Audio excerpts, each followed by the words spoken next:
Growing up, I was a very communicative child, talkative.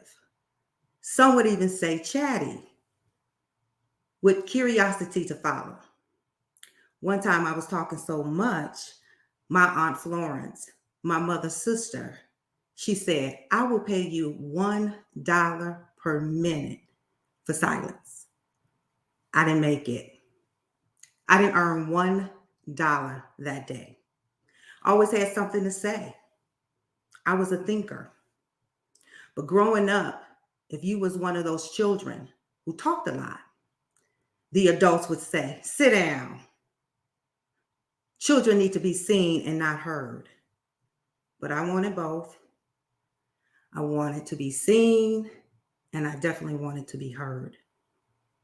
So much in elementary school, from kindergarten to fifth grade. Every report card.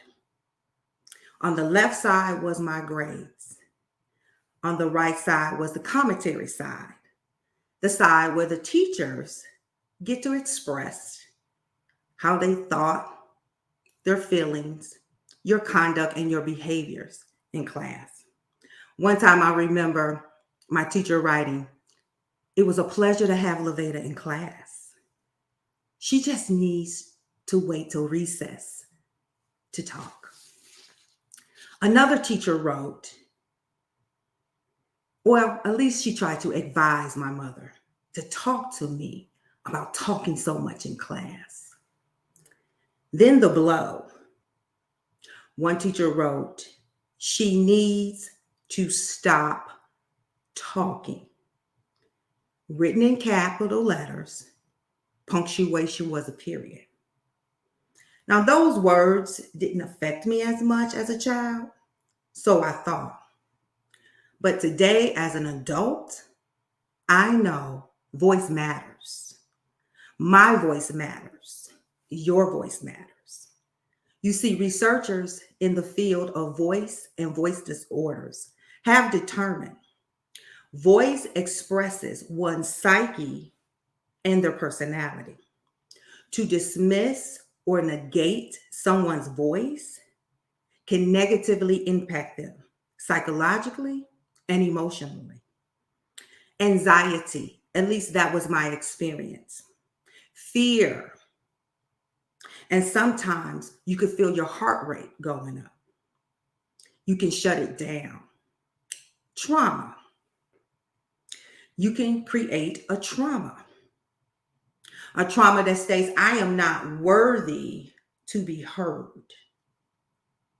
A trauma that states, sit down, shut up.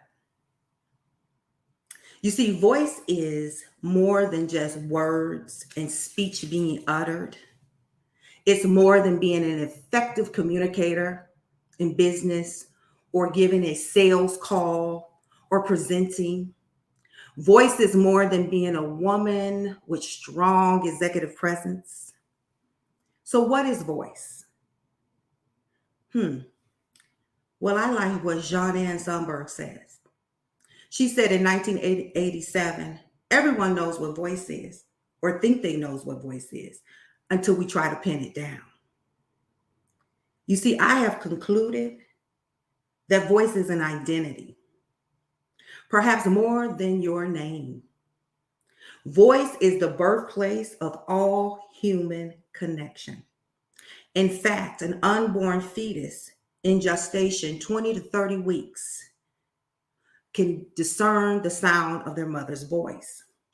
2 hours outside of the womb, there could be a team of doctors and nurses.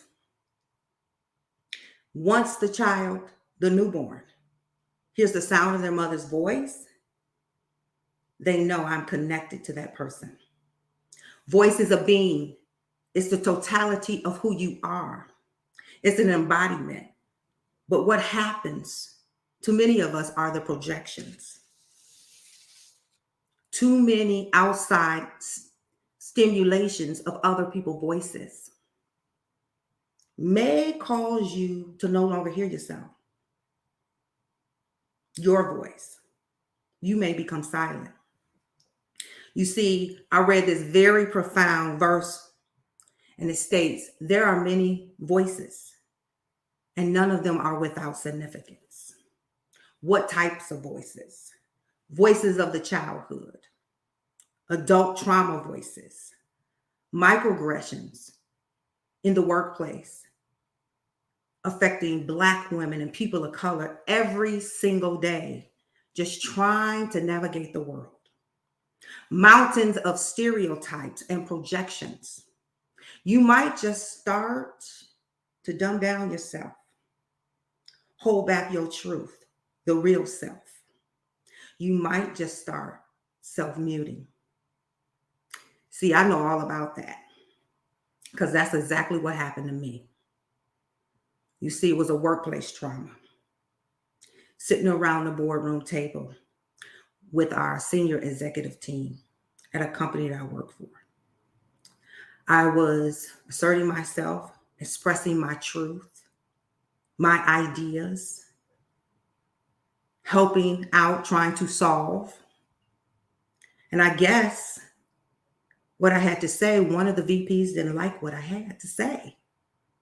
Instead of her hearing me or pulling me aside, she decided that she would share with two executive VPs that I was angry. That comment circled back around to me, and I didn't understand. You see, I didn't understand where she got that from. So I started to process. And once I began to process, I heard her voice and her words. And immediately I thought, is she calling me an angry Black woman? Is she calling me an angry Black woman? I didn't want that. I did not want to be called an angry Black woman because I wasn't angry. You see, I wasn't angry, nor was I upset. So I was confused. And so what did I do? I didn't feel safe anymore. I started to shut down. The trauma, hearing the adults of my childhood voice, sit down. Children need to be seen and not heard. But in this case, it was different. I could be in the boardroom.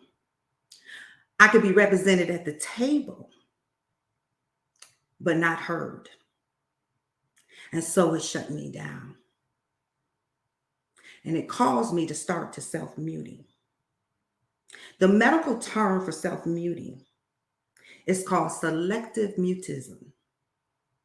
It can affect adults and children.